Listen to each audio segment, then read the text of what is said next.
زبان باز کنم، از چی بخوانم من که منفور زمانم؟ چی بخوانم چی نخوانم، چی بگویم سخن از شب که زهر است بکامم؟ وای از آن مشت ستمگر که بکوبیده دهانم. نیز غمخوار مرا در همه دنیا که بنازم، چی بگیریم چی بخندم، چی بمیرم چی بمانم؟ من نه آن بید ضعیفم که زهر باد بلرزد، دخت افغانم و برجاست که دایم دفقانم. یاد آن روز گرامی که قفس را بشکافم، سر برون آرم از این عزلت و مستانه بخوانم.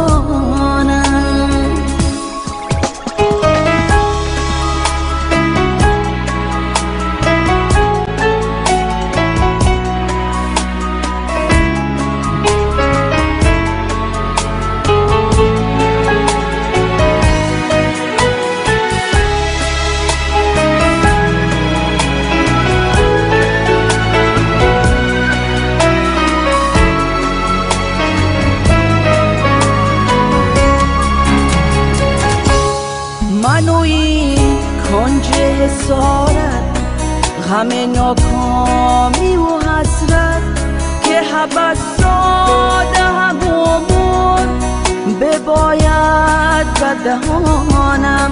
دانم ای دل که بهاران بود و موسم عشرت، من پربسته چی سازم که پریدن نتوانم؟ که چی دیست خموشم نرود نغمه زیادم، زان که هر لحظه به نجوا سخن از دل برمانم.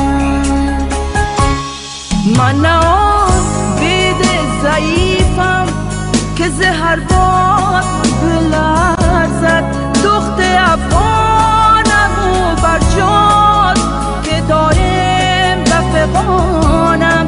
یاد آن روز گرامی که قفس را بشکافم، سر برون آرم از این عزلت و مستانه بخوانم.